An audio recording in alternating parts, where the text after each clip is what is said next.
27শে মে West বেঙ্গলে বৃষ্টি থাকার দরুন অনেকের বাড়িতেই হয়তো খিচুড়ি হয়েছে, কিন্তু আমার বাড়িতে কিন্তু অন্যরকম। কারণ ওই যে লোডশেডিং, আগের দিনের মাংস যাতে ফ্রিজে থেকে নষ্ট না হয়ে যায় তার জন্য কি রান্না করব ভাবতে ভাবতে বানিয়ে ফেললাম চিকেন স্টু।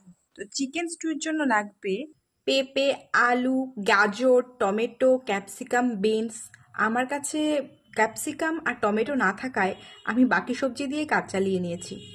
এরপর কড়াইতে তেল দিয়ে ভালো করে গরম করে নিয়ে সবজিগুলো ভালো করে ভেজে নিতে হবে। অবশ্যই যে সবজিগুলো একটু তাড়াতাড়ি সেদ্ধ হয় সেগুলো পরে দেবেন। সবজিগুলো ভাজার সময় একটু লবণ এবং হলুদ দিতে কিন্তু ভুলবেন না। সবজিগুলো ভাজা হতে হতে মশলাটা তৈরি করে নেওয়া যায়। স্টু বানাতে না খুব অল্প মশলা লাগে, যেমন খুব অল্প একটুখানি আদা, 4-5টা রসুন। আমি পেঁয়াজ নিয়েছি, তবে গোটা গোটা করে, আর একটা ছোট্ট পেঁয়াজ একটুখানি ফোড়ন দেওয়ার জন্য নিয়েছি।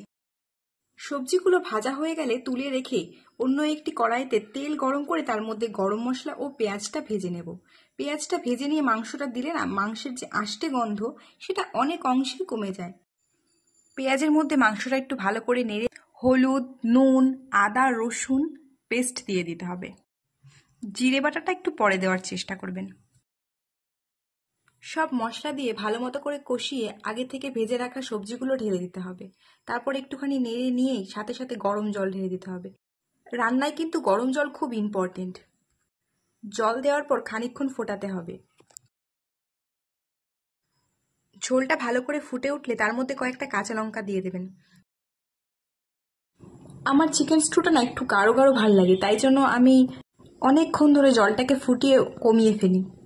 তবে অনেকেই ঝোলের গাঢ়ত্ব আনার জন্য কর্নফ্লাওয়ার গুলে দেন। আপনাদের ইচ্ছে মতোই ঝোলটাকে রাখবেন, তবে খাওয়ার আগে একটু গোলমরিচ ও ঘি ছড়িয়ে দেবেন। আমি এখানে পুরো রান্নাটাই সানফ্লাওয়ার অয়েলে করেছি, আপনারা চাইলে বাটারেও করতে পারেন। তবে রান্নার শেষে অবশ্যই গোলমরিচ এবং ঘি দেবেন, পারলে বাটারও দিতে পারেন ঘিয়ের বদলে।